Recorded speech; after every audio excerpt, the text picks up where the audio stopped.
Welcome to this explainer. Today we're going to peel back the curtain and really look at the psychological realities and the profound personal sacrifices behind the world's most famous entertainer, Michael Jackson. We all know the music, right? The records, the iconic dance moves, but today we're pulling from exclusive insights from his historic 1993 Oprah Winfrey interview, and we're going to explore the deeply complex childhood that ultimately forged the king of pop. Our goal here is to understand the man behind the myth, and to do that, we literally have to start from his earliest experiences.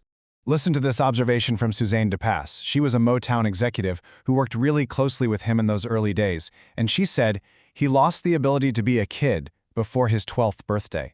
That just perfectly sets the tone for us today.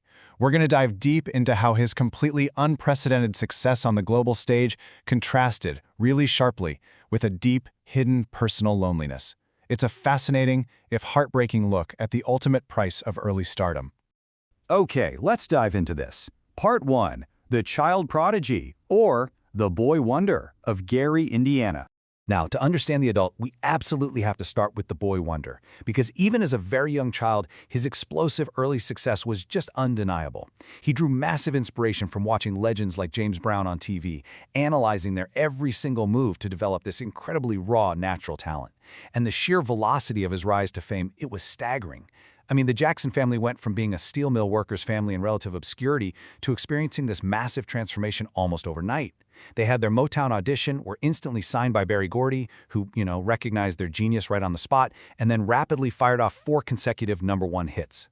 They were thrust into this crazy whirlwind of limousines, massive concert tours, and TV appearances, all before Michael was even a teenager. Yet amidst all that chaos, the sudden fame, the screaming fans, the stage actually became his sanctuary. He famously said, "On stage for me was home. I was most comfortable." Think about that. While most kids would be absolutely terrified to perform live for millions of people, he felt zero nerves. His immense talent provided him with this safe space right under the spotlight. When he was performing, interpreting the rhythm, he was just completely at peace. Part 2. Tears of Loneliness, the Price of the Spotlight. Now we need to slow down a bit and look at the immediate, really harsh reality of his success off stage. And this brilliantly illustrates the central paradox of his early life. On the one hand, you have the dynamic superstar, right? The child who felt completely at home and comfortable in front of thousands of screaming fans. But off stage, it was a totally different story. Once the show was over, he described himself as being very sad, intensely lonely, and frequently crying. So the adoring public saw this charismatic icon, but behind closed doors in hotel rooms all over the world, there was literally just a little boy crying from sheer isolation. And you might be wondering, when did this isolation actually start?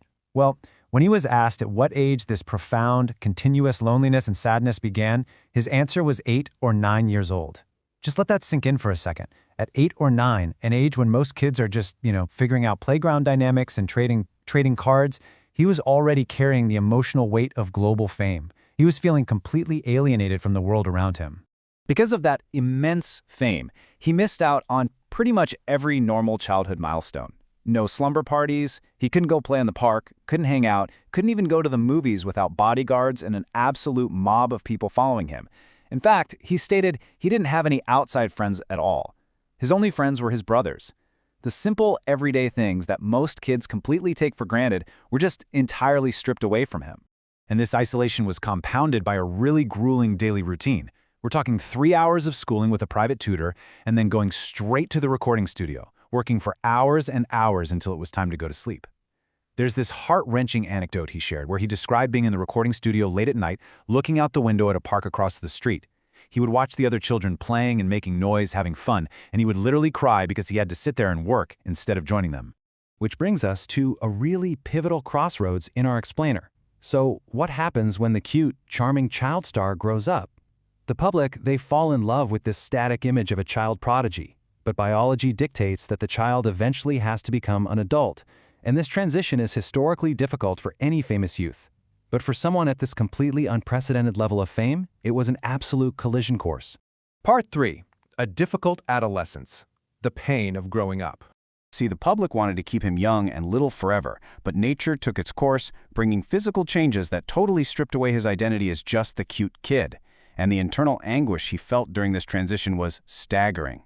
He suffered from severe acne, which made him so overwhelmingly shy that he couldn't even bear to look at his own reflection. He would actually wash his face in the dark, just to avoid mirrors. Because he felt he lost that endearing childhood charm, he started to retreat deeply inside himself, really hiding from a world that was constantly scrutinizing his appearance. Adding to this internal torment was his environment at home. He shared that during this really vulnerable adolescent period, his father would tease him about his skin problems and directly call him ugly. He recalled, "I cried every day. My father teased me." So this emotional and at times physical strain from a strict disciplinarian compounded the immense pressure he was already facing from the outside world. To really ground the psychological reality of this trauma, there's a very specific, visceral detail we have to mention. His fear of his father was so intense that even as a grown adult, if his father came to see him, he would sometimes regurgitate and get physically sick just from his presence. It's a stark illustration of deep-rooted trauma. Though, it is equally important to note that he also publicly claimed to love and ultimately forgive his father, viewing him through a lens of extreme strictness rather than pure malice. Part 4. Compensating for the past, reclaiming a lost youth. This whole complex web of early fame, isolation, and adolescent trauma means that understanding his childhood is quite literally the only way to decode his adult life. So the crucial point is captured right here in his own words. Because I didn't have it then, I compensate for that. I find the thing that I never had through them. This completely reframes how we look at his adult choices. This is precisely why he built the Neverland Ranch. It's why he surrounded himself with children, amusement parks, and arcade games. He was consciously trying to reclaim a lost youth by experiencing it vicariously through the joy of others. And Neverland wasn't just a playground, It was an incredible architecture of empathy.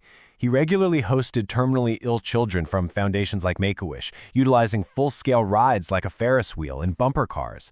But honestly, the most astounding detail to me is that the walls of his private movie theater had adjustable hospital beds, physically built right into them. This meant that sick, bedridden children on IVs could just push a button, sit up, watch magic shows, and completely escape into the wonderment that illness was depriving them of. And yet, despite all those stolen milestones and all that pain, he arrived at a truly fascinating conclusion. He said, "I wouldn't change a thing. My caring for young people and everything." His profound early suffering ultimately forged this highly unique, empathetic capacity to relate to sick and deprived kids. He firmly believed that if he hadn't missed out on his own youth, he wouldn't have been driven to create that immense joy and relief for thousands of terminally ill kids later in life. Which leaves us with this final, provocative thought to close out our explainer today.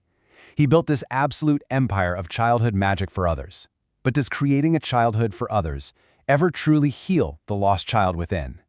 It is the ultimate paradox of his life, a powerful testament to his resilience and a sobering reflection on the true enduring cost of global superstardom.